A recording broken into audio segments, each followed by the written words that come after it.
Welcome back, everybody, to another deep dive. And today we're going way back, Okay. pre-colonial North America, during the medieval warm period. All right. So, you shared with me a fascinating episode of the Gone Medieval podcast, Oh, and yeah. it featured Professor Timothy Porquat, who is the author of Gods of Thunder. It seems we're going to uncover how something we think of as modern Mhm. climate change Yeah. actually shaped societies centuries ago. It's so interesting, right? Yeah. Because we often kind of silo history and environmental forces, Right. but Professor Porquat really emphasizes the interconnectedness of the two.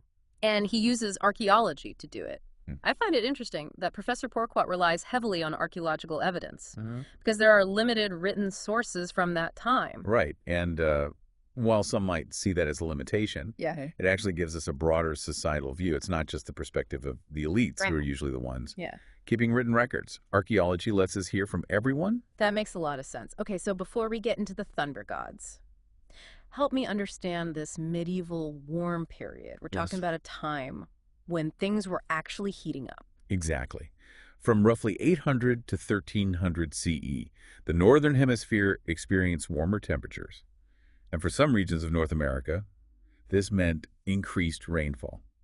Now imagine the effects this would have had on agriculture and societies back then. I can see how that would lead to some major shifts. Yeah. Professor Porquat talks about how this warmer climate, Yeah. combined with the spread of maize agriculture, actually led to the rise of cities in North America. Cities. And that raises the question, what did city even mean back then? Cahokia, the largest city north of Mesoamerica, emerged during this period. It was a direct result of these changes. Cahokia, that's the one with those incredible earthen mounds, right? Yes, yes. It's amazing to think about how climate helped shape that city. It is. But there's another type of city that Professor Porquat calls vacant cities. Mm-hmm. Places like Chaco Canyon. These weren't typical cities with lots of people living there. Instead, think of them more as ceremonial centers. So if no one lived there, what was their purpose? It seems like a lot of effort to build a city that no one lives in. Well, that's what makes them so interesting. They challenge our modern concept Okay. of what cities should be. Mm-hmm. They were more like pilgrimage sites, drawing people from far and wide Mm-hmm. for ceremonies and rituals. Almost like gathering places for the entire region. That's really thought-provoking. Okay, so we've got cities popping up. Yeah. And this is where the thunder gods come in, right? Yes. Professor Porquat focuses on the emergence of remarkably similar thunder god beliefs across geographically distant cultures in North America. And it's not just that they all had thunder gods. Right. It's how these beliefs seem to be tied to those regional differences we talked about earlier, the effects of a changing climate. Okay, so walk me through that. How were these thunder god beliefs Okay. connected to those different experiences? Let's start down south. In Mesoamerica, their drought and societal collapse led people to turn to water deities out of desperation. Imagine their fear as they watched their world dry up. Wow. I can only imagine that sense of desperation. So in those areas, the thunder gods were almost like a last hope. In a way, yes. Professor Porquat even paints a vivid picture of collapsing Maya kingdoms, making offerings at water temples. It was a plea for survival. But up north, where rainfall increased and agriculture thrived, the story is different. I'm guessing up north, the thunder gods weren't seen as something to be feared. You're exactly right. Their adoption was celebratory. The thunder gods were associated with abundance and prosperity. Think of it as gratitude for a bountiful harvest, something to be celebrated rather than feared. So you have these two very different interpretations of thunder gods, both influenced by the same climate event, but manifesting in completely opposite ways. That's mind-blowing. But was this just a coincidence? Or were these beliefs actually spreading? That's the big question. Professor Porquat suggests these cultural connections were stronger than we might think. He talks about travelers seeking knowledge and bringing back new ideas. Wait, so you're seeing a single traveler bringing back a new idea or a different way of worshiping could have sparked a cultural wildfire that burned for generations.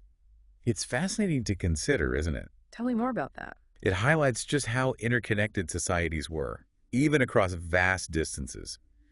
Professor Porquat believes that even seemingly minor changes, Yeah. like those brought on by a shift in climate, can echo through time.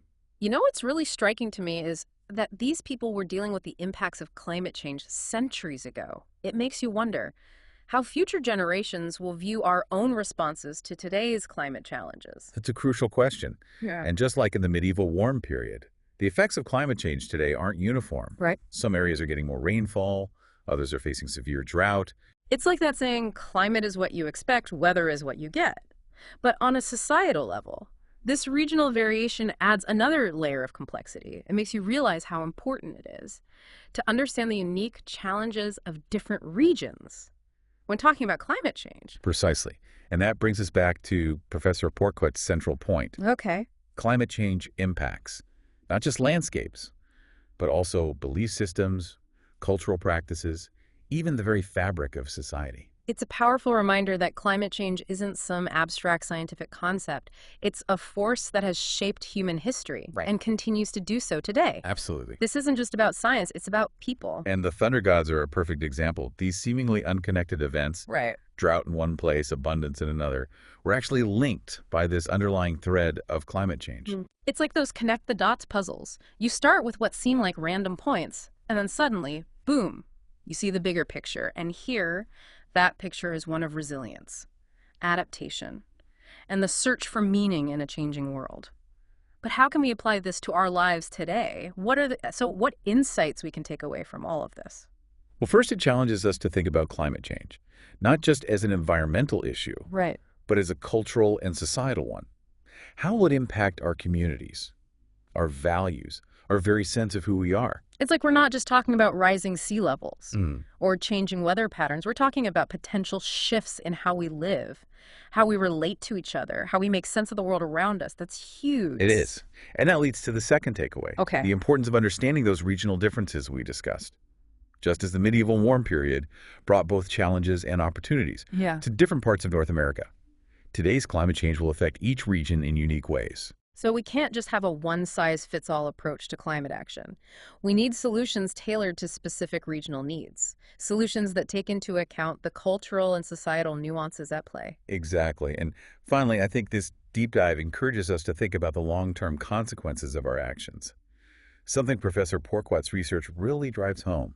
Seemingly small changes today can have huge consequences that unfold over generations. It makes you really pause and think. What we do today isn't just about us. It's about the legacy we leave behind. What will future generations say about how we handle this? It feels like a lot of responsibility. It is a weighty responsibility. And it prompts us to ask ourselves what stories and beliefs we hold dear today might be influenced by long-forgotten climate events.